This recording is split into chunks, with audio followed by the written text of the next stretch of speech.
El gobierno argentino podríamos señalar, aplaudirse a sí mismo, porque después de tantas críticas internas, ¿qué dirá la nación por estas horas? Estados Unidos, el grupo de los 5+1, ha suscrito un acuerdo con Irán para distender la situación internacional. Han parado la utilización de divisas que Irán tenía depositadas en el exterior y en una garantía que evidentemente se puede cumplir sin dificultades, que es no fabricar armas de destrucción masiva. Más allá de lo que se piense sobre tal o cual gobierno, a nivel internacional, creo que yo quiero, no sé si ustedes comparten, aplaudir en este caso la política internacional del gobierno argentino. El discurso de Cristina en el Grupo de los 20, el discurso en la Asamblea de Naciones Unidas y el establecer ese memorándum de entendimiento destinado a investigar a la AMIA. ¿Cómo lo ven? Bueno, yo me tomo de uno de los elementos, que es una nueva demostración, cada vez más palmaria, del grado de colonización cultural con el cual actúa parte de nuestro periodismo y de nuestra franja política, digamos, porque ellos estaban con el grito en el cielo, con el acuerdo de Argentina con Irán, no tenían ninguna manera de plantarse en contra desde la perspectiva de las víctimas del atentado. Ellos defendían o eran portadores de la posición del gobierno de ultraderecha de Israel. Lo mismo que las entidades judías más renombradas, digamos. No las únicas, pero sí las más famosas. Pasa algo parecido con el campo. Pero ¿y ahora? ¿Y ahora que hubo un acuerdo con las principales potencias civilizadas, entre comillas, del mundo? Entonces ahora no está tan mal. Digo, es espantoso, es humillante el cipallismo y el ver cómo hablan y califican y valoran las cosas según como los haga el patrón, ¿no? El hegemón, el protector cultural, colonial, ¿no?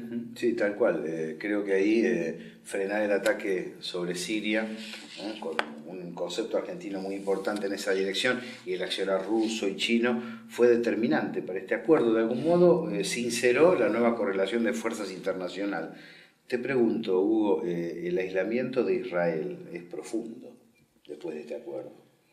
Mira, a mí me tocó estar por última vez en 678 el día del acuerdo, que se conoció el memorándum. Con lo cual había que opinar sobre algo que se conoció Sí, se había conocido a la tarde y eso era a las 9 de la noche. Y yo apoyé el acuerdo, conociendo muy poco del acuerdo, y al mismo tiempo adelantando, cosa que me llama la atención que 678 nunca lo repitió, que las entidades argentinas de origen judío, la AMIA, la DAIA, y le sigue la DAIA, pero la DAIA es otra cosa, es una mutual, pero la DAIA es el organismo político, se iban a oponer. Sin embargo, las primeras 48 horas, ambas entidades manifestaron su acuerdo. Con lo cual, dije hasta yo, que recibieron las instrucciones.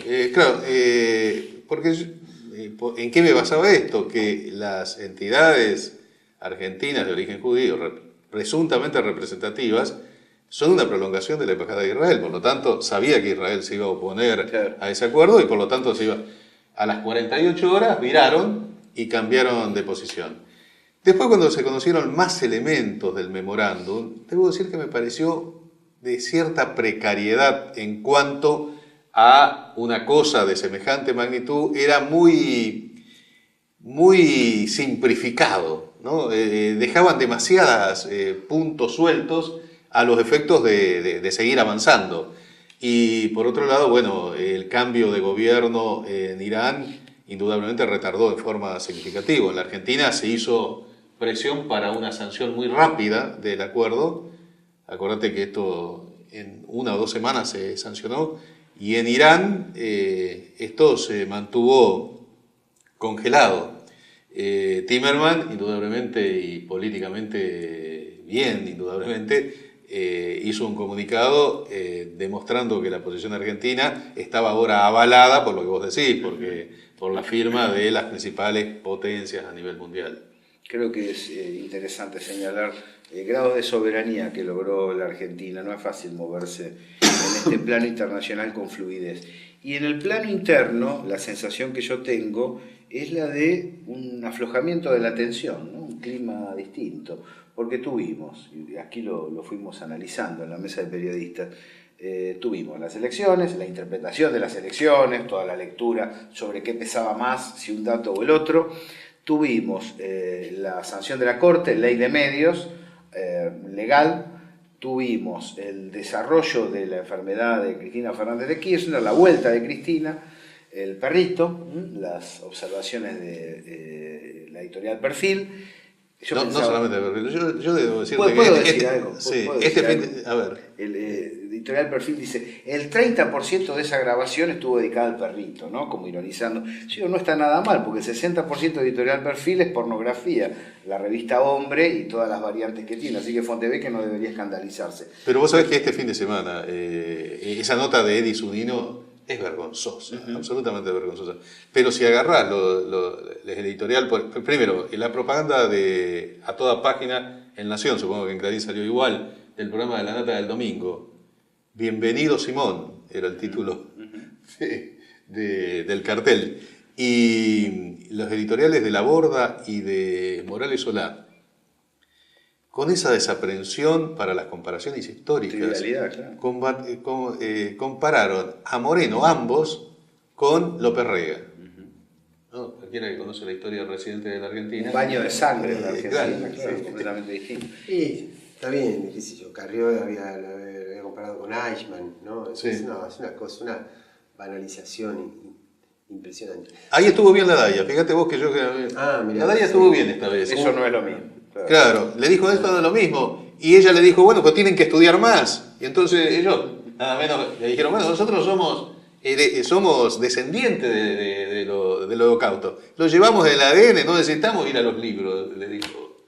¿No? Yo creo que si pasáramos seguramente algún video anterior de este mismo programa, vamos a encontrar seguramente en alguno de nosotros tres, o en los tres, mejor dicho, en distintos tramos, plantear que todo el proceso electoral de este año, primero el de las PASO y después el de la elección definitiva, el problema económico, si bien había y sigue habiendo, como en cualquier lugar, algunos problemas económicos, no era el problema principal, que el problema principal era político. Bueno, yo creo que el gobierno, en una buena lectura de esta coyuntura, reafirmó el proceso económico, dándole inclusive más coherencia interna, más claridad, más certidumbre a todos los actores, y lo que modificó fue la cuestión política, es decir, pone un intermedio, digamos, entre la presidenta y el resto de los actores políticos, que se reúne con empresarios y sindicalistas, que da conferencia de prensa, que dice que va a ir al Congreso y que ya ha ido, que se reúne con los ministros, que habla todas las mañanas y que se reúne con los gobernadores.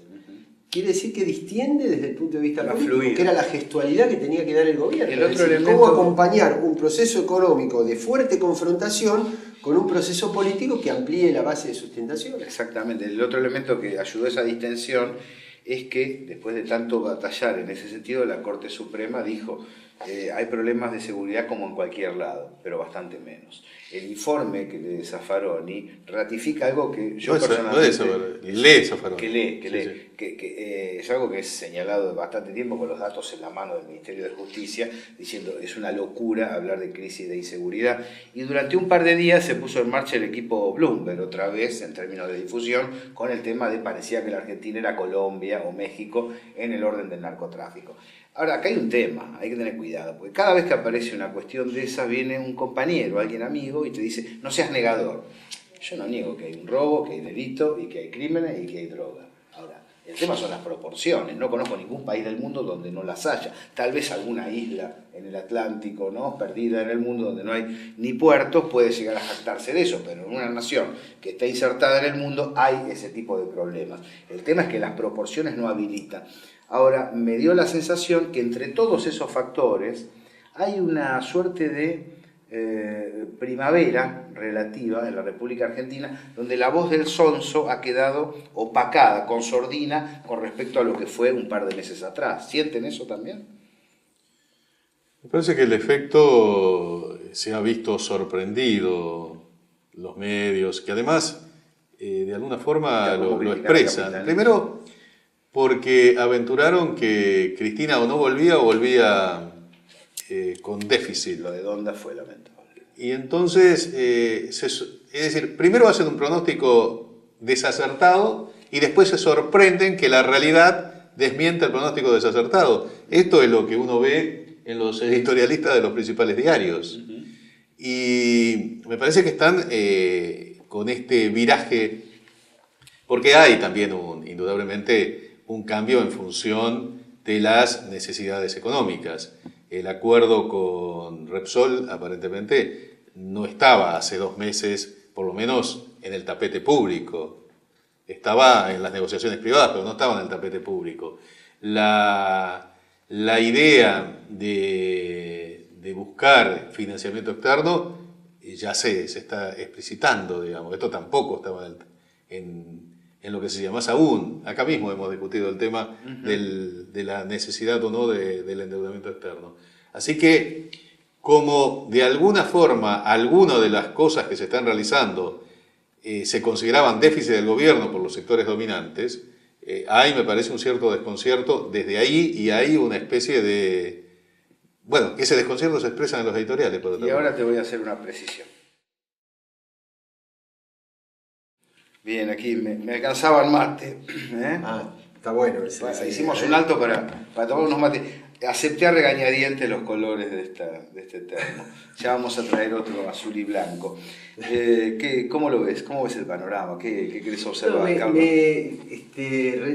Resonó cuando te escuchaba la intervención anterior, Gabriel, que este tema de la seguridad, de la inseguridad, a mí me parece que distender un poquito el clima político, es decir, permitir que otro se exprese, darle posibilidades, llamarlo, convocar, todo eso, obliga a una mayor seriedad en el planteo. Es decir, no te pueden venir, cuando vos vas con el gobierno con los números en la mano, ni en el tema de inseguridad, ni en el tema económico, ni en ningún otro tema, te pueden venir con verso. Con verso, con sanata, vienen cuando... Sabés que no hay forma de cotejar. Todo revuelto. Está una cosa acá que no se mueve, la otra posición acá que no se mueve. Ahora, este nuevo clima yo creo que da margen a tratar algunos temas con mucho mayor seriedad y con mucho mayor omnicomprensión, integralidad. Entre ellos, el tema de la inseguridad y del narcotráfico. Porque yo creo que uno no puede caer ni en el extremo de explotar mediáticamente, marketineramente la cuestión del narcotráfico, ni en el otro extremo de decir no me interesa hablar de eso. ¿Por qué? Porque es un tema que existe. Y nosotros, con toda seriedad, tenemos que saber que estamos viviendo en una mega urbe que tiene entre 18 y 20 millones de habitantes. Si tomamos el conurbano y lo extendemos hacia La Plata y el Gran La Plata, que es la zona que me toca a mí, que no padece problemas demasiado distintos de todo este cordón, autopista mediante, estamos viviendo una mega urbe que tiene los problemas propios de las mega urbes en todo el mundo. Y eso no es un problema de un gobierno, eso es un problema de una etapa de la civilización, de una etapa de la convivencia humana y demás. Entre ellos, el tema del narcotráfico. El tema del narcotráfico a mí me parece muy bien que se ponga en agenda. No me parecería bien que alguien lo explote para desgastar al gobierno, ni me parecería bien que desde el lado del gobierno digan esto no existe. ¿Por qué? Porque ponerlo en agenda y ponerlo con seriedad te da la oportunidad de discutir las herramientas y las cosas que habría que hacer, y que ninguna de las cosas que se puedan hacer, ni las que dice la oposición, ni siquiera las que pueden sonar más fuertes, van a resolver el problema de un día para el otro. Es un problema profundo que nosotros venimos con demora en términos de democratización de nuestras fuerzas policiales. Así que a mí me parece bueno que ese tema empiece a integrar la agenda pública Hay una del generación país. perdida por el neoliberalismo para el trabajo y el estudio, ahí hay una clave, ¿sí? Sí, te agregaría, Carlos, que así como la oposición puede actuar para erosionar al gobierno, el gobierno también, cuando centra el problema del narcotráfico exclusivamente en Córdoba y Santa Fe, también es un uso político del tema. Totalmente de acuerdo, porque yo soy de la provincia de Buenos Aires. ¿Qué querés que te diga? ¿Qué querés que te diga? Que la policía de la provincia de Buenos Aires no tiene nada que ver con eso, ¿no? Yo creo que ahí es donde se observa la importancia de la continuidad del modelo, más allá del 2015, porque en muy poco tiempo, con un gobierno de 4 años, el neoliberalismo te puede desarmar generaciones enteras. Una vez que vos no tenés fuente de trabajo ni posibilidad de estudio, y bueno, ¿dónde hay algo de plata para moverse? Y o pintar paredes o... La diferencia entre No queda endeudarte y mucho. desendeudarte. Claro. Te endeudás con un decreto. Hay gente que no se da cuenta que estamos jugándonos el futuro en todo este tramo, ¿no? No sé, Hugo... Sí, y además, aparte, el gobierno aparentemente ha tomado en cuenta algunas de las, no porque le dijéramos nosotros, pero de algunas de las puntualizaciones. El tema de los autos. Bueno, los suntuarios, los eso suntuarios, ustedes han sí, sí. hablado con Efectivamente. Me gusta, ¿sabés qué me gusta? Autos, que jets, se aviones, barcos, eligió como la poner canción de gravamen Luján. y no desdoblar el tipo de cambio. Ujú. A mí me parece Que más van claro entienden, sí. poner Yo poner pensaba en el una gravamen. movilización de los caceroleros para defender a los que tienen jets privados, por ejemplo. Sí, no te extraño. Falta ¿Por qué? todavía el ¿Por tema, qué les cobran? falta el tema del turismo, ¿no? Que- Todos somos alta gama. Claro, como lo deseamos, ¿no? ¿Por qué no? Es defender un deseo a futuro. No, y falta abordar también el tema del turismo, que por el momento sigue. También va a haber que abordarlo, pero hay que explicarlo antes de abordarlo. Hay que abordarlo, pero hay que explicarlo. Ah, sí, no hacer paquetes, como Hay pasó que con el explicar. campo, donde salen a pelear hasta los que no están damnificados, ¿no? Gracias por estar aquí. Hablando de damnificados, no te voy a hacer ninguna consideración futbolística. Bien el Lobito, ¿eh? Sí, bien, pero tenemos que ganar y meter algún gol. ¿Eh?